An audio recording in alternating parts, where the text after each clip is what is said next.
After Dark, My Sweet, Chapter 9.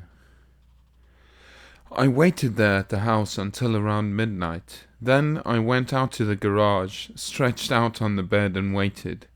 At 4 in the morning, when I fell asleep, she still hadn't returned.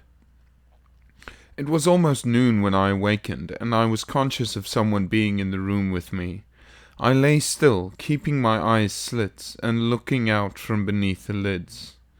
It was Uncle Bud. He was seated near the bed, his hat pushed back on his smooth white hair. He was watching me, studying me rather.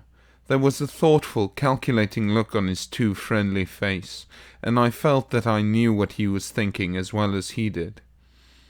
So what if the kid is a little off? And it couldn't be more than a little. I can still use him. Use him and then get rid of him. With Faye's help.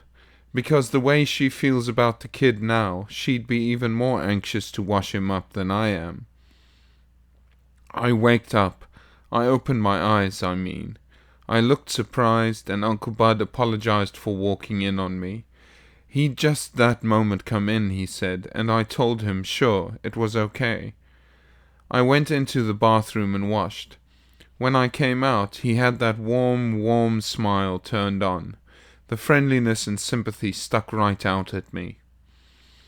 You know what happened, kid? Faye had a pretty big load on when she showed up at my place, and I'm not sure I got things straight. I know what happened. I checked with my friend the doctor. A hell of a note. Yes, sir, a hell of a note. He shook his head sadly.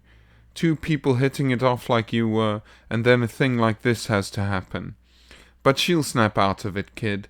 Just give her a little time to get used to the notion, and she'll come around. Sure she will. It won't bother her a bit.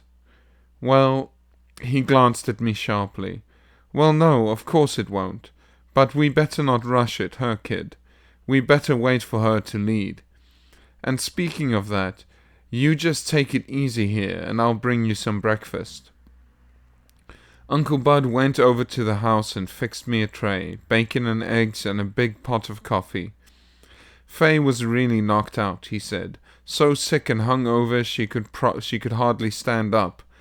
And that kind of put us on the spot, didn't it? It really fouled up the ball game, didn't it, kid? It sure does. If we're going to pull it today, we ought to be leaving in a couple hours. Or less, kid, or less. I'd say to wait until tomorrow, but how do we know she'll be straightened out by then? Once she starts batting that jug, she's liable to be on it for a week. Yeah, that's right. Kid, he hesitated. What do you think, anyway? I'd take her place, go with you myself to take care of the boy. But I'm pretty well known in this town, and if someone should see us together— Yes? I said. Well, I don't think it would be a good idea. Maybe it wouldn't hurt anything, and maybe it would. The way I look at it, there's just no sense in taking chances. I filled my coffee cup and lighted a cigarette.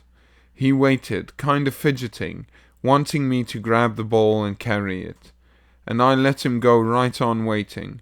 I had to be absolutely sure, you see. It had to be his proposition.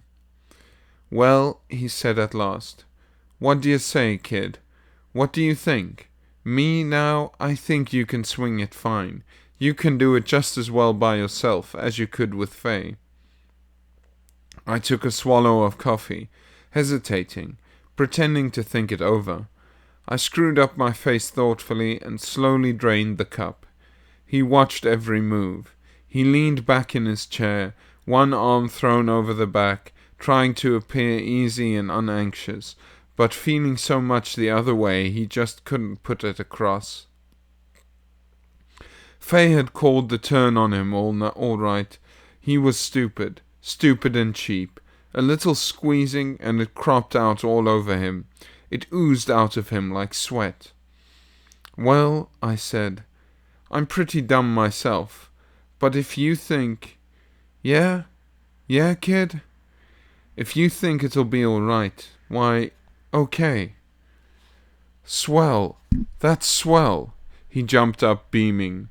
Now, if you're all through there, we'd better start getting ready. My hair's blonde, almost yellow.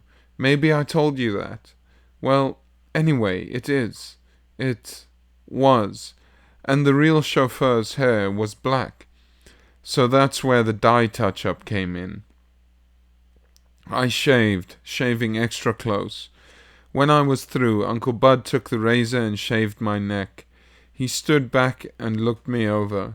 He went over my face again, taking care of any little places I'd missed, and then he went to work with the dye. I looked pretty funny when I was through.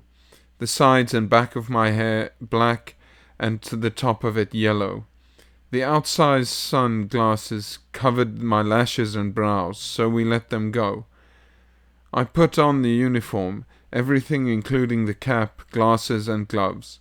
Then, after Uncle Bud had checked me over, I stripped off the cap, jacket, glasses, and gloves, and put on my hat. I was wearing a sports shirt. In the car, I'd look just about like any other guy out for a ride. Uncle Bud helped me carry the uniform stuff downstairs. We put it down on the floor of the station wagon, behind the front seat, and I got in. Uncle Bud wished me luck. He beamed at me, almost laughing, he was so happy. And I almost laughed myself. I drove off, wondering why it was always the stupid people who figured everyone else to be stupid. Why they always think they can outsmart the other guy. Because I wasn't supposed to be bright, of course, but even an idiot could have seen through this stunt. I'd never meant anything to him.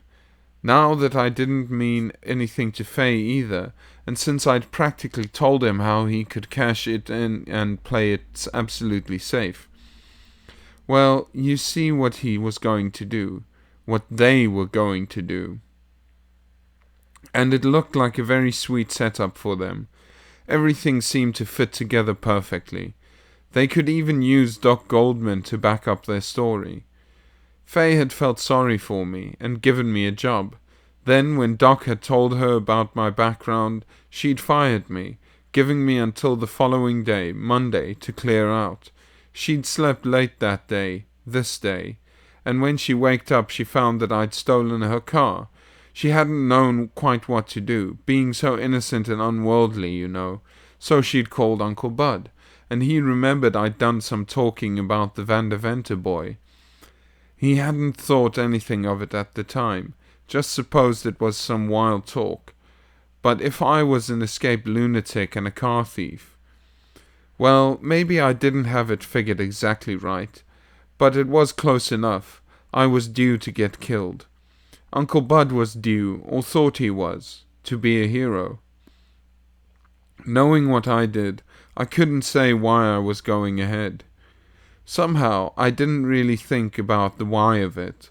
It just seemed like something I had to do, like I'd been set in a rut and had to follow it out to the end. I was hurt, of course, hurt and sore at the whole world, and probably that was why, but I don't know. All I knew was that I had to go ahead, and that I needed an angle to do it. Something that would pull them into the deal, and hold them in it. It would drive them nuts, I thought. They figured on cashing in fast and easy, and it wasn't going to be that way. I'd make them go ahead. They'd have to play it right out to the end, with an escaped lunatic for a partner. A lunatic who was suspicious of them, and who knew they'd try to kill him. And before it was all over, they'd probably be 10 times crazier than they thought I was. But I needed an angle. I had to have an angle.